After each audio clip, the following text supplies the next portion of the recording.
Hi, my name is Meg Powers, and this is task number 2 for VETT 221. We're going to be performing a leak check on our anesthesia machine.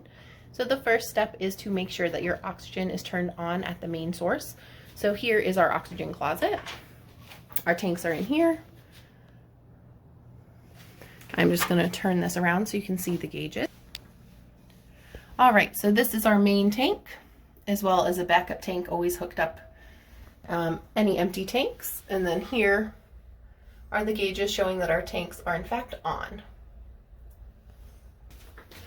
All right, so now that we know that our anesthesia machine has oxygen turned on at the main source, we're going to go and leak check that.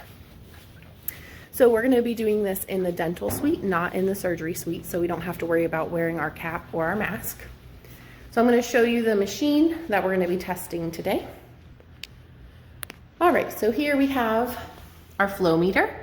You see here that it is off. That is going to be our flush valve, our manometer, and then our pop-off valve. So the first thing we're gonna do, I'm just gonna put you on my tripod.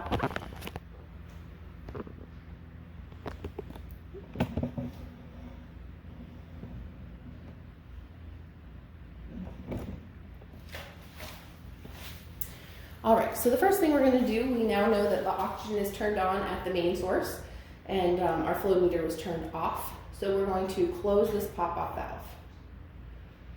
So we're going to close this and we're just going to make sure we do not over tighten.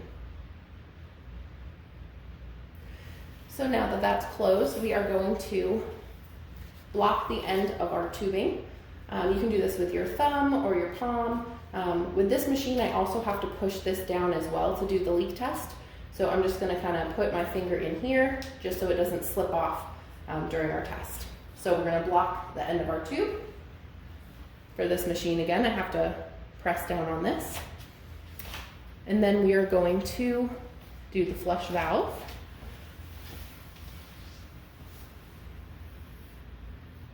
Up to 20.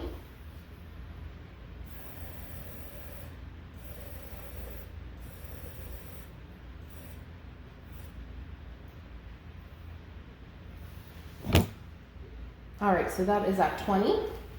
We're gonna make sure it stays there for at least 10 seconds.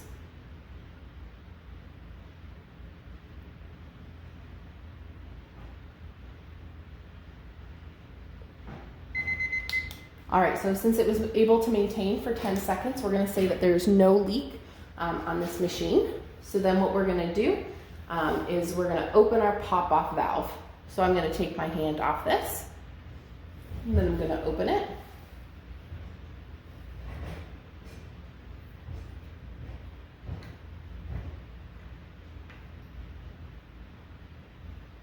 Before I remove my hand, I'm just gonna press the bag and get any air out of here.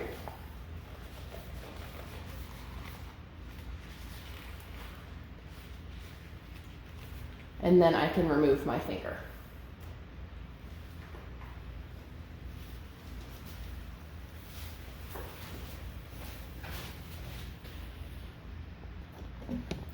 So since there were no leaks with our machine, we would be good to go and perform our anesthesia. If it couldn't maintain pressure and we felt that there was a leak somewhere, the first thing we would want to do, check and see if there was any hole in our bag, in our tubing, maybe something wasn't secured tight enough. Make sure the rubber seal around your Sodasorb canister is fitted well and tight and secure. You always want to troubleshoot your machine first before you alarm a doctor and tell them the machine is broken. So that is it for task 2.